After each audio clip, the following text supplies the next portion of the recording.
The Two Jugglers. Part 1, Chinese Folk Tale. One beautiful spring day, two men strolled into the public square of a well-known Chinese city. They were plainly dressed and looked like ordinary countrymen who had come in to see the sights. Judging by their faces, they were father and son. The elder, a wrinkled man of perhaps 50, wore a scant gray beard. The younger had a small box on his shoulder.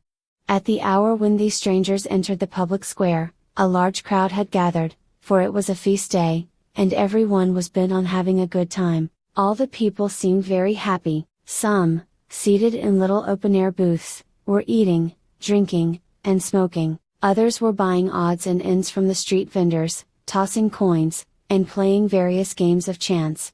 The two men walked about aimlessly. They seemed to have no friends among the pleasure seekers. At last, however, as they stood reading a public notice posted at the entrance of the town hall or yumen, a bystander asked them who they were. "Oh, we are jugglers from a distant province," said the elder, smiling and pointing towards the box. "We can do many tricks for the amusement of the people."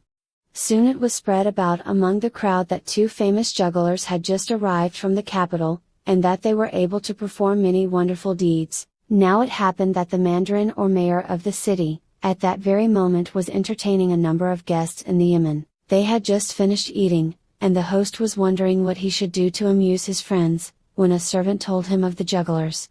"Ask them what they can do," said the mandarin eagerly. "I will pay them well if they can really amuse us, but I want something more than the old tricks of knife throwing and balancing. They must show us something new." The servant went outside and spoke to the jugglers. "The great man bids you tell him what you can do. If you can amuse his visitors, he will bring them out to the private grandstand, and let you perform before them and the people who are gathered together." "Tell your honorable master," said the elder, "whom we shall call Chang, that, try us as he will not be disappointed. Tell him that we come from the unknown land of dreams and visions, that we can turn rocks into mountains, rivers into oceans, mice into elephants, in short, that there is nothing in magic too difficult for us to do."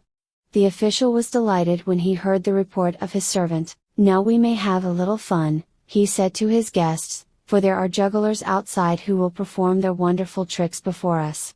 The guests filed out onto the grandstand at one side of the public square. The mandarin commanded that a rope should be stretched across so as to leave an open space in full view of the crowd, where the two Changs might give their exhibition.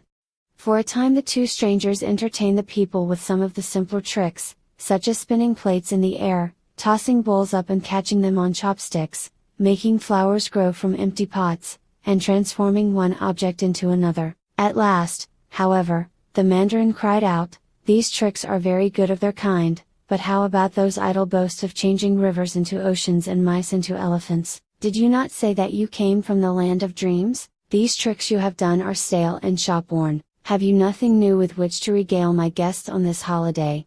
"Most certainly, Your Excellency, but surely you would not have a laborer do more than his employer requires? Would that not be quite contrary to the teachings of our fathers? Be assured, sir, anything that you demand I can do for you, only say the word."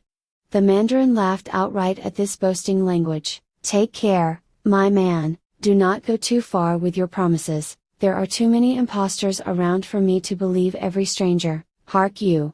No lying, for if you lie in the presence of my guests, I shall take great pleasure in having you beaten." "My words are quite true, Your Excellency," repeated Chang earnestly. "What have we to gain by deceit, we who have performed our miracles before the countless host of yonder western heaven?" "Ha, ha! Hear the braggarts!" shouted the guests. "What shall we command them to do?" For a moment they consulted together, whispering and laughing.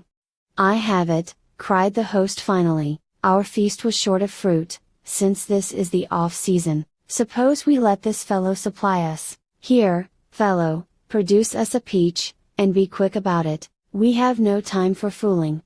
"What, masters, a peach?" exclaimed the elder Chang in mock dismay. "Surely at this season you do not expect a peach."